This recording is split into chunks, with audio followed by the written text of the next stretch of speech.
Hi hello నమస్తే అండి. Welcome home she was world. నా పేరు శివకుమార్. ఈరోజు నవ్వుకుందాం సరదా కాసేపు ఫన్నీ జోక్స్ సిరీస్ 74. ఈ సిరీస్లో భాగంగా మరికొన్ని జోక్స్. ప్రతిరోజు ఈ సిరీస్ కొనసాగుతూ ఉంటుంది. అందులో మరికొన్ని jokes. Please subscribe and like my channel home she was world. Please subscribe and share this channel. Please subscribe. ప్రతిరోజు సరదాగా నవ్వుకుంటే ఆరోగ్యానికి ఎంతో మంచిది. ఒక భార్య ఆవేదన. మగవాళ్ళు ఆఫీస్ వెళ్లకుండా ఇంటి నుండే పని జరుగుతుంది. మేము కిచెన్లోకి వెళ్లకుండా వంట అయ్యే మార్గం ఏమైనా ఉందా?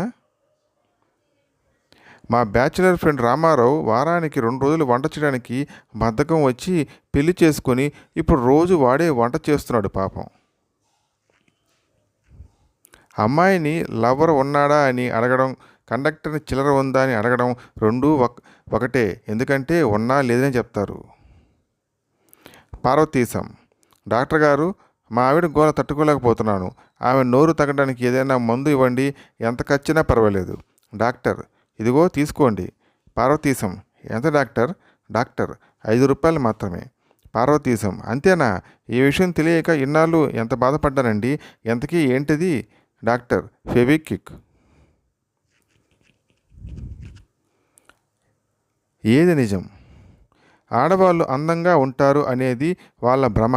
మా మగాళ్ళు అందమైన కళ్ళతో చూస్తాం కాబట్టి వాళ్ళు అందంగా కనిపిస్తారు. ఇది నిజం. భోజనం చేస్తూ ఆవకాయ ఉందా అని అడిగితే కూర బాలేదని అర్థం. అంతేకాదు, కూర బాలేదని చెప్పే ధైర్యం కూడా లేదని అర్థం. స్వామీజీ. చేతిలో సెల్ ఫోన్ ఉన్నవాళ్ళు, తలలో పేలు ఉన్నవాళ్ళు ప్రశాంతంగా ఉండలేరు నాయన.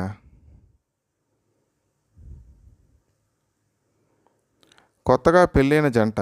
టికెట్ ఒక్కరికి కన్ఫర్మ్ అయిందంట నాన్న అన్నది కూతురు. అందుకే ఆయన ఒక్కరే హనీమూన్కి వెళ్ళారు. నేను ఒక్కటే అక్కడ ఉండలేక ఇంటికి వచ్చాను నాన్న.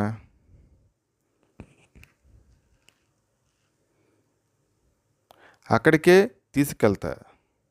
ఏమండి, మన పెళ్లి రోజుకి ఇంతవరకు నేను చూడని ప్రదేశానికి తీసుకెళ్తారు కదూ అడిగింది భార్య రమ్య.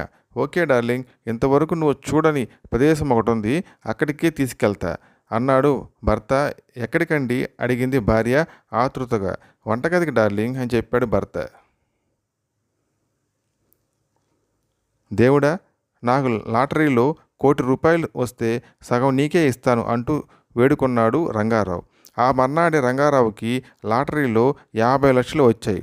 ఓహో, నీ వాట ముందుగానే తీసేసుకున్నావా దేవుడా అనుకుంటూ సొమ్మునంత సూట్ కేసులో కుక్కేసుకున్నాడు రంగారావు. పొలం నుంచి వస్తున్న సుబ్బయ్యకు దారిలో అద్దం ముక్క దొరికింది. అందులో ఉన్నది ఎవరో ఆయన గుర్తుపట్టలేదు. చనిపోయిన తన తండ్రి అలా కనిపిస్తున్నాడని భ్రమపడ్డాడు. ఆ అద్దం ముక్కను ఇంట్లో ఓ చోట దాచిపెట్టి రోజు ఆయనకు అవి ఇవి కబుర్లు చెబుతుండేవాడు. సుబ్బయ్య ధోరణితో భార్యకు అనుమానం వచ్చింది. ఆయన పొలానికి వెళ్ళినప్పుడు తీసి చూస్తే ఏముంది, అందులో ఓ 30 ఏళ్ల అందమైన స్త్రీ కనిపించింది. అంతే, భర్తకు ఎవరితోనో సంబంధం ఉందని ఆవిడ లబోదిబోమంది. పక్కింటి పార్వతమ్మను పిలిచి ఆయన ఎలాంటి పని చేశారో చూడు అని కన్నీళ్లు పెట్టుకుంది. ఏది చూద్దామని పార్వతమ్మ అద్దం చేతిలోకి తీసుకొని, ఏయ్ పిచ్చి మహమా, ఇంత ముసలావిడితో మీ ఆయన తిరుగుతున్నాడని ఎట్లా అనుకుంటావే, ఎవరైనా వింటే నవ్విపోతారు అంది.